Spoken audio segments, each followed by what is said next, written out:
Jonah 2:8 says, those who cling to worthless idols forfeit the grace that could be theirs. Let me tell you why I'm sharing that scripture with you today. If you are watching everything go down online between Trump and Elon Musk, then you are well aware that Elon has basically outed him as being in the Epstein files, which anybody who has been paying attention these last years, we already knew that. He's already outed himself as a sexual predator. So this should come as no surprise to anybody. I write in my book about the long time friendship between Trump and Epstein. But what I want to tell you today is that God is in the business of exposing evil men, exposing wicked predators, and you do not want to be connected to him in any way, shape, or form when that happens.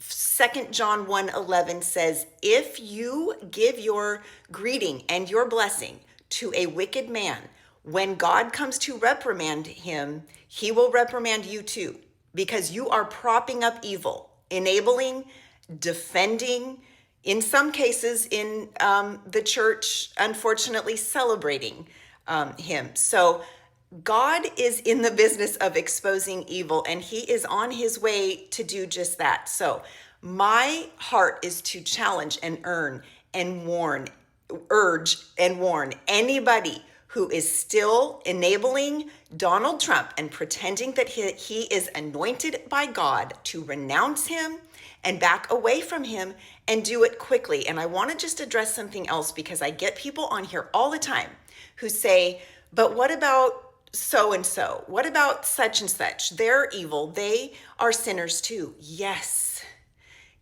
I am a sinner too. I have sin in my life, which God has had to reprimand and rebuke me for, and I have had to humble myself before him.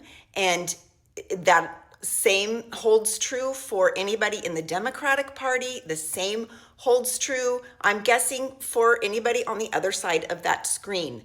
All have sinned and fallen short of the glory of God. Not all have made a partnership with an evil entity.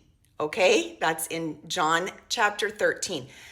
It is possible to be overflowing with sin to such an extent that it literally overtakes you. You can have so much crime in your life. Your whole life can be built on lies and corruption, and you can revel in that, and you can be an abuser, and you can call people names, and you can have a lust for power so great that it overtakes you. And so that corruption then comes into alignment with evil, and evil is well and able to prop anybody it wants to up into a position of power and authority. We see that's what John is trying to warn us about in 1 John 2:18, and we have also seen this in history. So church, please,